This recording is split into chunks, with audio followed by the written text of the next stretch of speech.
Hello, sixth graders, and welcome to my kitchen for science today. We've been learning about sound, and I have two lovely assistants. Assistant number one, state your name. Taguga Pants. Taguga Pants? Taguga Pants. And over here, we've got the one-man headband man. What's your name? Cardboard box. What? What?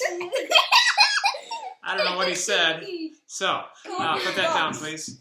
So, what we're going to do here is we're going to do some demonstrations in sound, and I'm going to be teaching you a few things, some properties of sound. So, here we have a slinky, okay? And slinky is a good example of how sound travels. Now, so when sound travels, now what is sound? Sound is an energy. It's not actually made of anything, but it's just an energy. So sound right now is traveling right through the air in this room onto that microphone, recording it, and it is then being played back to you at a later date. And again, sound is traveling through the air. Now, how does sound do this? Well, think of this as air. Here's our medium, air. And this is called a longitudinal wave. Okay, you'll see as sound moves, it compresses molecules and spreads out. So Foster, one man, headband man, whatever your name is. Go ahead. Box. Cardboard box. Go ahead. Show them what sound looks like. See how that moves. Do it again. Again. Now give it some good energy here. Give it a good push. There you go. All right, that's good. Now, do you see when it hit here and bounced back? We would call that an echo. Echo, echo, echo, echo. So, we're going to move on to our next part. Welcome back to my kitchen. Let's talk more about sound. So, what is sound? Sound is caused by a vibration that travels through the air or another medium, and it reaches your ear, and you process that as sound. Now, how fast does sound travel? Well, in the air right now, it is traveling at about 343 meters per second. That would be about 767 miles per hour. Now, sound does not travel fastest through air. In fact, it travels almost 4 times as fast in the water. In the water, it travels about 1,400 meters per second. And in wood, like here, sound travels at about 4,000 meters per second. Wow! So much faster. And if you have a wooden countertop, and if you don't, just find any countertop. And here's a quick little example experiment you can try. First, just knock. Obviously, you can hear the sound.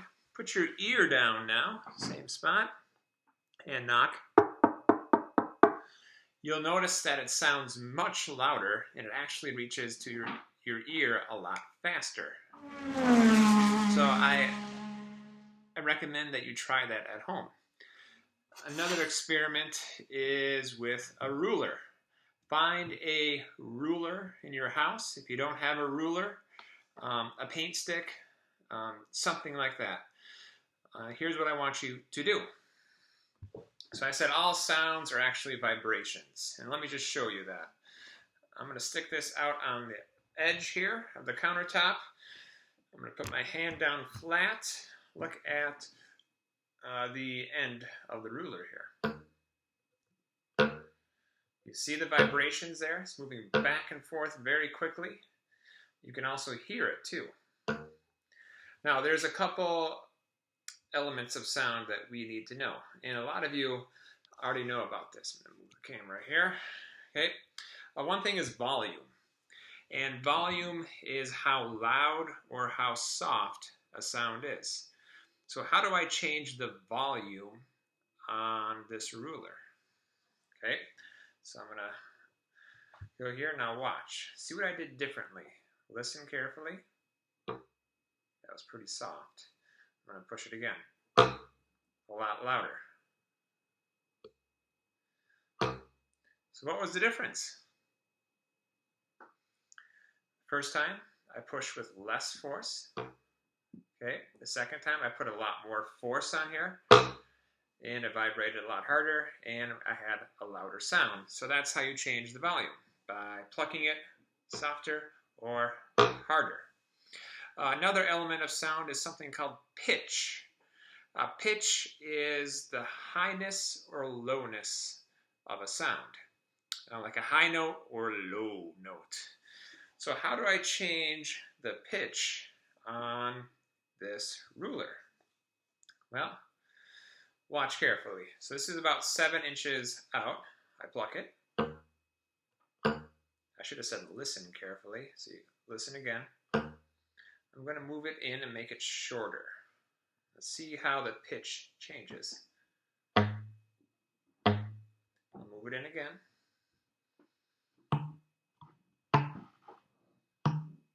See how the pitch gets higher? So this has a shorter wood hanging out, and it has less to vibrate, so it vibrates faster and you get a higher pitch. Now I'm going to move it out and see if you can hear the change in the pitch here.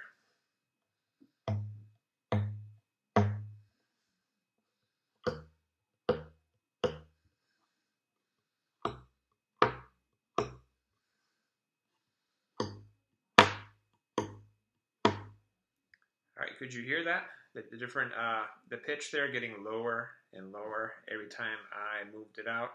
Did you notice the vibrations? How much slower it was, the vibrating?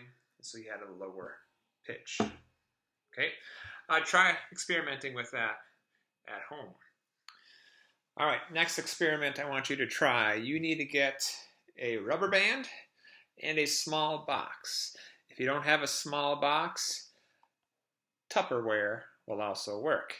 So please locate those materials in your house and push pause, and when you're ready, you have those two things. You could also find a small box as well. Okay, push play. All right. So what I want you to do is I want you to put the rubber band around your box or Tupperware like this. Okay. Now this is kind of like a mini guitar here. And what I want you to do is I want you to pluck it. Now you can see the sound, the vibrations making that sound. How do we change the volume on this? What do you think? Well, what am I doing differently? Listen carefully. What did I do differently the second time to make it louder? Yeah, I just plucked harder. Okay. How do I change the pitch? Well, I'm going to loosen this rubber band so it's nice and loose. If this is nice and loose, it should have more room to vibrate back and forth. So do you think the pitch will be lower or higher? That's right, it's lower. See if I can loosen it up even more.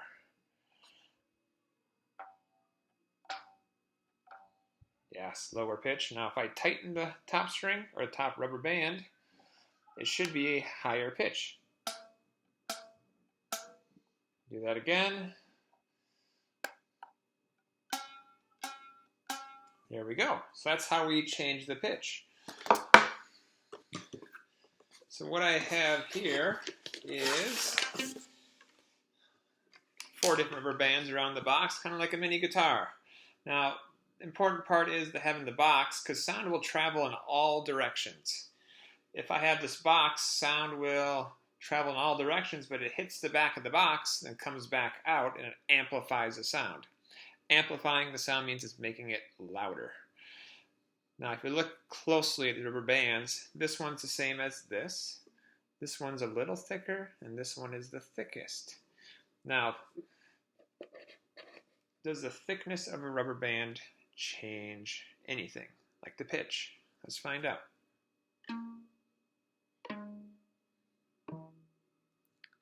Here go from the skinniest was a higher pitch, to medium, to the thickest, which would be a lower pitch.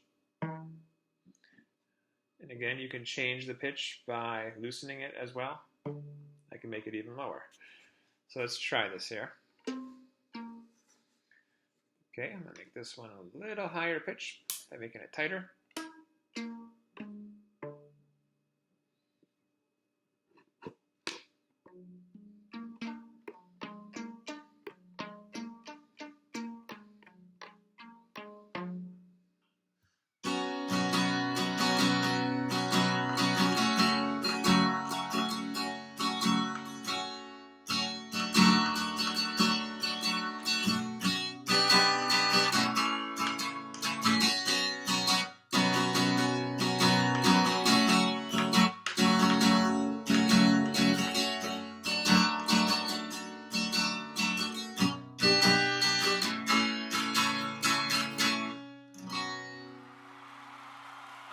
So, sound on a guitar. How does that work? Alright, so on this guitar it has 6 strings, and the top string here is the thickest, and so it's going to have the lowest pitch. Okay,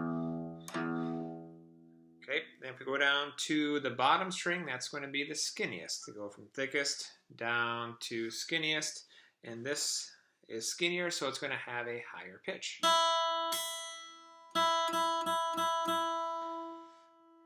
Okay, so how do I change the volume on the guitar? Well, it's pretty simple. Just like I showed you with rubber bands, the harder you pluck, the louder it will be. The softer you pluck, the volume will be a lot less. How else do we change pitch? So one way we said it by having different thicknesses of strings. Another way to change pitch on here is by shortening the string. So if you can see my finger here, I'm going to push down. Now, sound's going to vibrate from this bridge here down to this fret here. So I'm shortening the string quite a bit. Listen to how it sounds. Pretty high pitch. If I take my finger off and let the whole string vibrate, it'll be a lower pitch.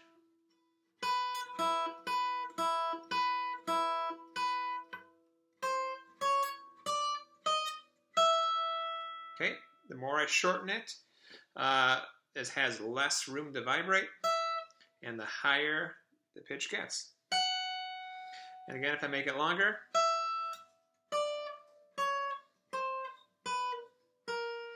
the lower the pitch gets. Okay. Another way to change the pitch on the guitar is these knobs control how tight the string is or how loose it is as well. So if I would loosen the string here, this top string, listen to it as I loosen. Let me get the camera. Okay. So I'm going to play this top string. I'm going to loosen it up.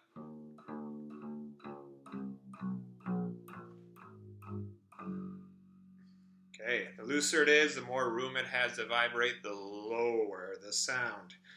And if I tighten it up, the string should also get a higher pitch.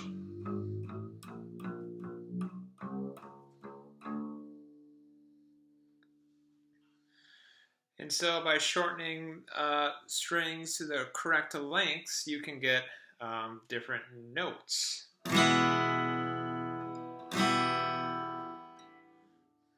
Here's another note.